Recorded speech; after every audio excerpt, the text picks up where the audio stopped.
Operation Massachusetts was set up in 2011. It was an operation, a multi-agency operation set up in partnership with ourselves, London Borough of Newham, Newham Gangs Unit, Newham Youth Offending Service, and a breadth of other partners including Westfields, Stratford Moor, British Transport Police, Transport for London. The focus of Operation Massachusetts was due to an increase in youth violence and criminality, largely in the Stratford area and also West Ham.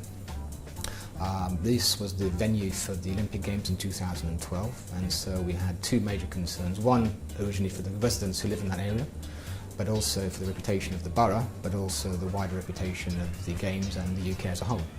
We had a Met Intelligence report produced from the MIB late in January, February time, which highlighted the fact that Stratford, over that 12-week period, was the second highest area for youth violence and knife violence in London, and highlighted one particular group which became known as the Young Blood City group. The issue is the majority of these young men were between 15 and 19. They were very volatile, they were leaderless, and as a result of that, they were more prone to violence, which is the key issue for us because their disorganised violence was rippling out across the area, and we need to manage them consistently. The focus of this was a large fight in Stratford in late January 2011 where 22 members of the YBC were in a massive altercation in the middle of the Stratford shopping centre, which resulted in 18 of them being arrested. We identified 25 key individuals within that group which we felt our attention was best served in addressing. We had what we call an escalated enforcement approach. So the first stage of that was a home visit by an ASP officer, a youth offending officer and a gangs member, unit member. And that was to bring home to these individuals and their families the impact of what their behaviour was in the community. We also engaged with the parents and informed them the risks of their tenancy if they had a Newham tenancy. It was really important for us to bring to the individuals home the impact of what they were doing. The second stage is what we'd call an exit strategy or an engagement. And what we did, we commissioned a third sector organisation to do gangs outreach. The key thing about all of this was these were still young men, and we still wanted to bring them back into the community. Criminalising them and taking down the final route, in our view, cemented their extraction from the community. As a former gang member myself, and which was unique, is that Newham recognised that to really deal with gangs, they needed somebody or an organisation that has the credibility of reaching out to these gang members in an engagement prevention way, rather than just enforcement. And that's how my team got involved. My team is called Gangs Line, and what we do is we have an outreach team called TAG, which is Targeted Against Gangs, which is made up of former gang members. And we would target specifically the cases that are discussed to show them a different way, to show them using our own lifestyles, to show them how we got out of gang lives, and to show them that there is another way. One particular case I remember was our #1 on our list.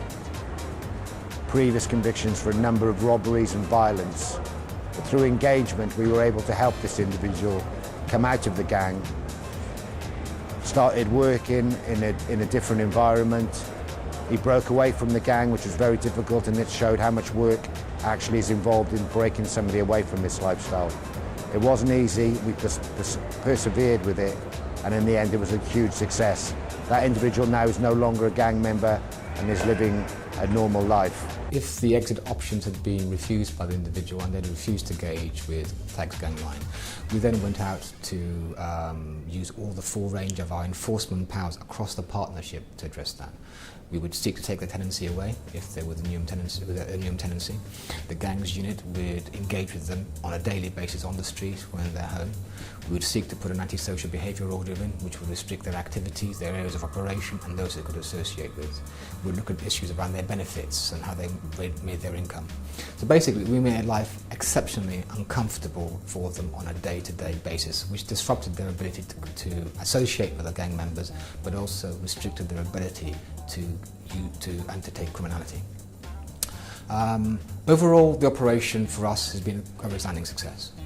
Our ambition and our aim at the start of this process was to reduce youth violence and associated criminality in the target group by 25%. At the end of July and post-games, we had achieved a 95% reduction in youth violence, and we achieved a 25% reduction in their overall criminality.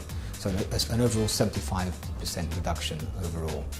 What is also significant is that level of reduction was maintained for over 12 months. So post-games and a year after, that same group were no longer active in terms of their youth violence and their levels of criminality in that area. The games passed off really peacefully, and there were no associated risks associated with any gang members or any gang activity in the Stratford area. That for us was a key achievement. Long term, what were our successes? I think the key one for us was our partnership, a really strong partnership between groups of different agencies who are still working today on similar issues across the borough. The second is our intelligence-led process, the fact that we were able to identify really succinctly the individuals, where they were, where they lived, who they're associated with, and enabled us to really pinpoint our process. Third, our offender management process, that targeted operation, that ability to take a stage-by-stage process with each individual and to really measure that on a weekly basis, enabled them to have no escape route and enabled us to be really on top of the situation on a constant basis. I think us commissioning a third sector gangs intervention for the first time in the borough, really good progress. Enabled them to communicate with individuals that wouldn't communicate with us, and sometimes to bring them back into the fold. So I think that for us was kind of the main key successes for Operation Massachusetts for us. And I think the significance for us is that work still continues today, and we're very proud of it.